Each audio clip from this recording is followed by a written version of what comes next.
So we were just talking about not knowing where to start. Yeah. Yeah. And I said, why don't we start from the beginning? Yeah.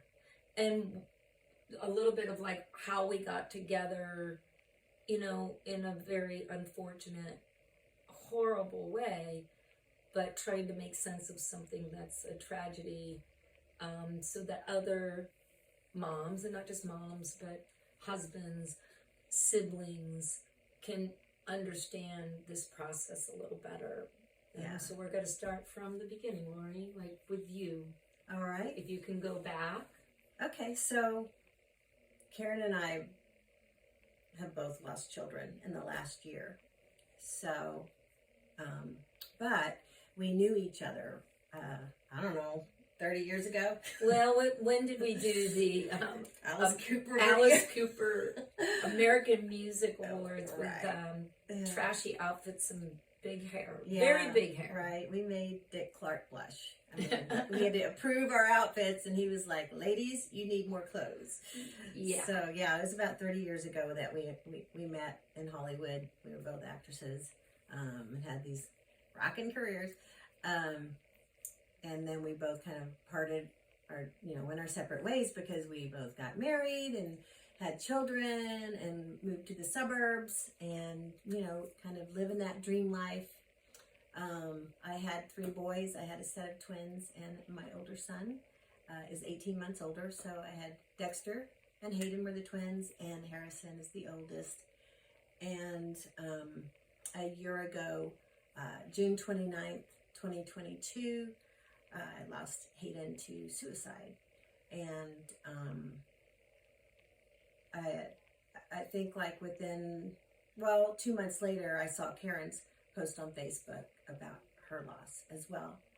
So that's kind of how we collided again, like through these tragedies, but we're, kind of really glad in a way that at least we have each other right now, because we've been through a lot of circumstances of not really knowing where to go with grief, and siblings don't have a place to go, and so here I am a year later, and I really only have one place to go, a safe space for my grief. I find that very disturbing in Los Angeles, California, or in the United States. How we deal with grief. Yeah. So we have both kind of like combined our resources and our minds and our creativity and have built a foundation for our own kind of journey through the loss of a child. Yeah. So that's why we're here. So, and hopefully, as we continue to go through this, that we can help other, not just moms, but families. And we started a little company called Soul Mamas, and that kind of came from just, for me, like when Connor died, I just said, well, I guess I'm a soul mama now.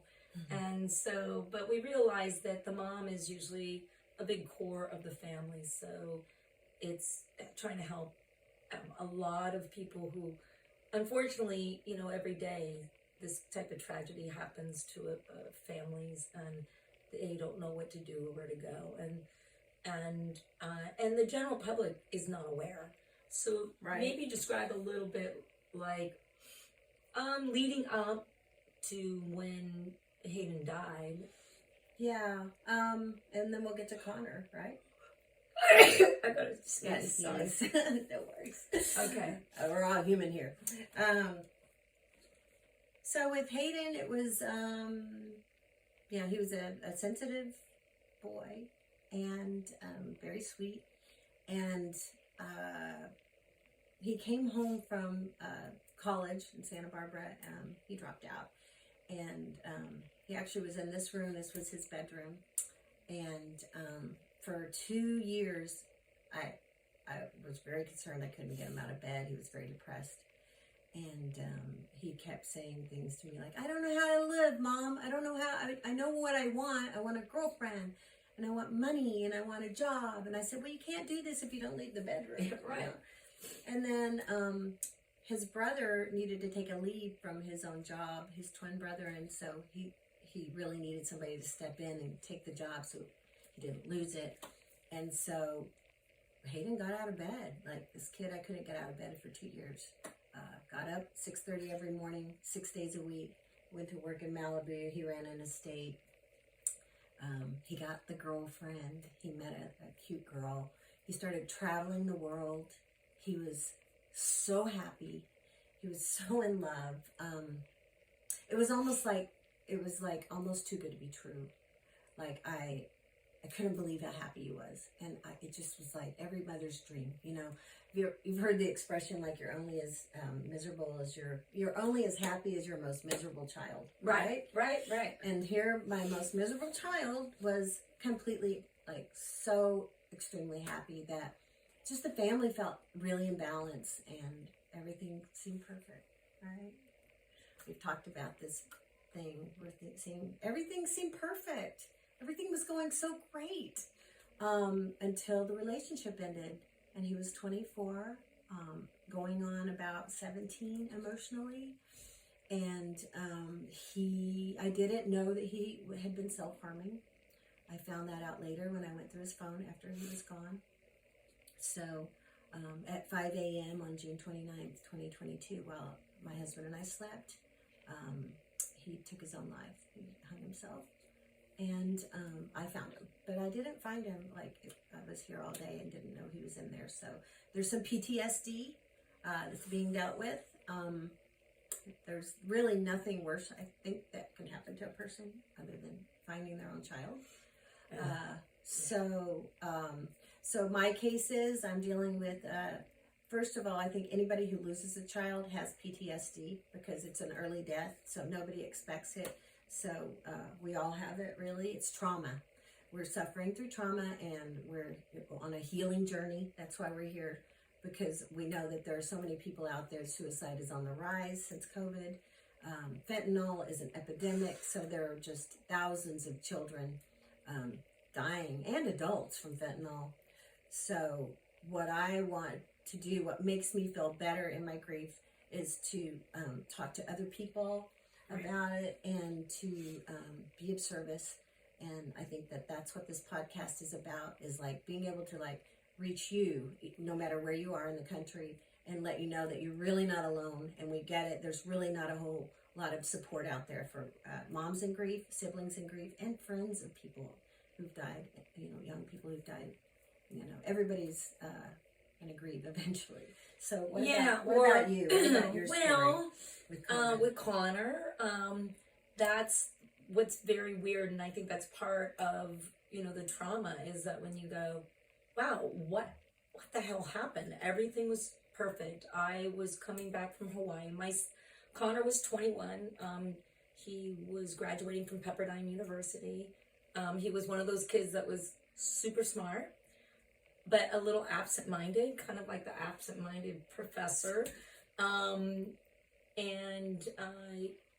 Him and his brother are super close, his brother Ian, and I mean, almost to the point where ever since they were little, I would say, well, would you want a play date? And they're like, no, we have each other. And just last year, they went on a big road trip. I said, you know, guys, life is going to be completely different next year.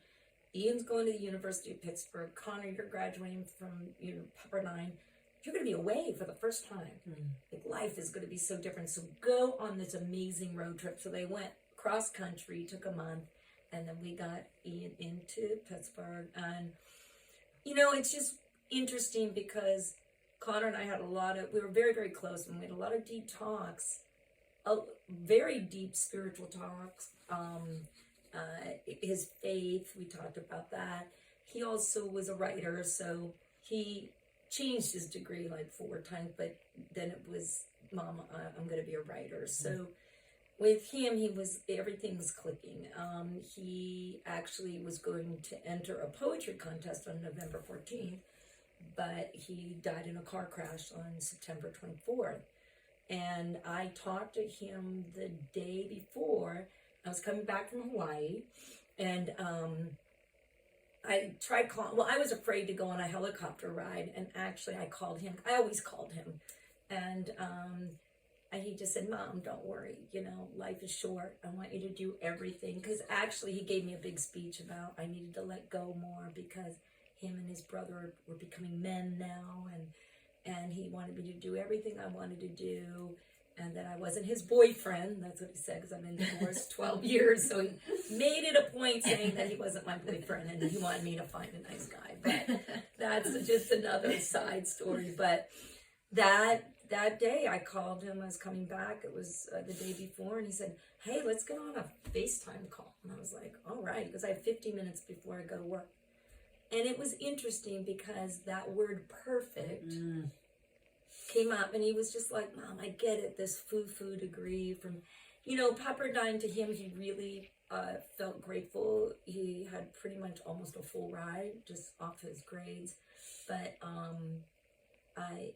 he just felt it was really pretentious, and he just kind of didn't like that. He was really more for the underdog, and he was putting together his director's reel, and then I realized after he died that he was going to enter this poetry contest, but so everything seemed perfect. And even I flew in that night, and it was 12:30 at night, and I remember having a kind of a fight with this cab driver that was trying to rip me off.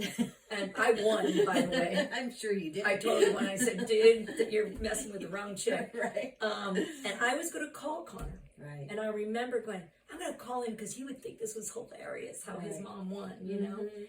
And then I said to myself, oh my God, he's almost 22. He's out. He even said to me, he goes, "Mom, I'm going out with these new friends tomorrow night. It'll be fun." And I thought, no, I have to let go. And that's some of the, PD. The trauma, the PTSD. PTSD that you go through, like you rehash those moments. If I would have called him, maybe, because basically he worked a double shift at Joffrey's, went over Malibu Canyon, met these friends who he went out with a couple times, but they didn't really know his personality. They knew him, but I think, they felt he was fine to drive. And, but I feel like they didn't realize that, between working a double shift and having a couple drinks, and that's the problem, is like a lot of young people, they like, or even older people, hello. Right. You go to a cocktail bar, that was one of the things that actually his group said. They said, we weren't at a fraternity party. We weren't out to get drunk. We just had some drinks. Right. So I'll never know. I can talk to a million psychics or whatever. But yeah, so he did crash. They didn't find his body for 14 hours. So that next morning, I'm like at my yoga studio, like, "Mahalo, everything's cool." Right. And my brother, even at I'll never forget, 11 a.m., he goes, "See, Karen, you worry so much," because I worried a lot when my boys were on their cross country trip. I was like, especially in Chicago, I'm like, oh my God, what if they get shot? That's normal. Right? But here he ends up dying on a road that he's been on many times.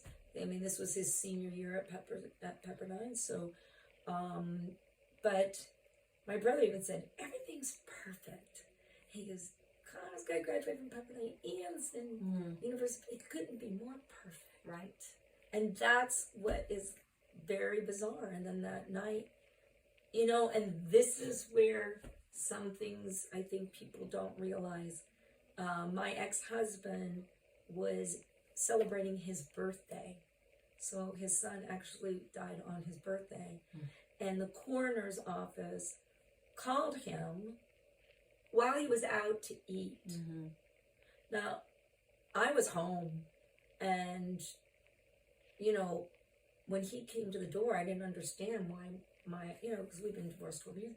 I was like, Mike, I thought maybe his dad died or something, He drove from Beverly Hills to Burbank Mountains knowing that his son was dead. Oh my God. And he told me, it was like, Karen, I'm eating my meal, and they're like, are you, Michael Budge? Is your son Connor Michael Budge? And he said, yeah. And he kept saying, what hospital? And they just kept saying, we're so sorry, he's dead.